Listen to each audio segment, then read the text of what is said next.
So hi friends, welcome back to my channel. This is Hemant, you watching Hemant vlogs and unboxing. So ఇంకో update తో రావడం జరిగిందనమాట. So ఈ update వచ్చేసి ఏంటిదో కాదు, మన తెలంగాణ గవర్నమెంట్ అయితే ఒక కొత్త పాలసీ అయితే తీసుకోవడం జరిగిందనమాట. అది వెహికల్ సంబంధించి, దాన్ని హెచ్ఎస్ఆర్పి అట.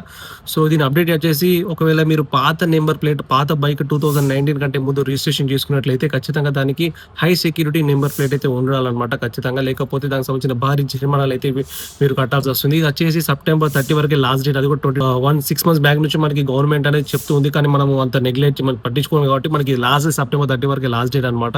సో దీని అడ్వాంటేజెస్, డిసడ్వాంటేజ్ ఏంటో మనం తెలుసుకుందాం ఈ వీడియో. సో హెచ్ఎస్ఆర్పి అంటే ఇది ఒక హై సెక్యూరిటీ నెంబర్ ప్లేట్ అనమాట. దీని వల్ల మనకు ప్రయోజనం ఏంటిదంటే, దొంగతనం జరిగిన, ఎటువంటి ఏమైనా జరిగినా కూడా ఈజీగా ట్రాక్ చేయడానికి పోలీసులకి చాలా సులువుగా వీలవుతుంది అనమాట. సో అందుకే నకిలీ నెంబర్ ప్లేట్లని అరికట్టడానికి, పోలీస్ వ్యవస్థ పటిష్టంగా అవడానికి, తొందరగా నిందితుల్ని గుర్తుపట్టడానికి ఇది ఒక నెంబర్ ప్లేట్ అనేది సిస్టమ్ తీసుకోవడం జరిగింది అనమాట.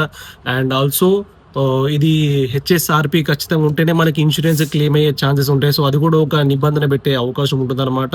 అండ్ ఆల్సో ఇది 2 వీలర్స్కి, 4 వీలర్స్కి, 3 వీలర్స్కి, ట్రక్స్కి, బస్సెస్కి అన్నిటికీ వర్తిస్తుంది. సో ఒక్కొక్క వెహికల్ 2 వీలర్స్కి వచ్చేసి 400 to 500, అండ్ 4 వీలర్స్ కూడా 3 వీలర్స్కి వచ్చేసి 500 to 600, and also for trucks, buses వచ్చేసి అవి ఆల్మోస్ట్ 1500 ఎబో అనమాట. నెంబర్ ప్లేట్ అయితే మనము తెప్పించుకోవాలన్నమాట. ఇది ఎక్కడంటే మనకు ఆర్టీ ఆఫీస్ చేస్తారు, లేకపోతే మన సంబంధించిన ఎంప్లాయీ దగ్గరికి వెళ్ళి అనమాట. మళ్ళీ ఇంకో అప్డేట్ తో ముందుకు వస్తాను. Until then, take care. Bye bye.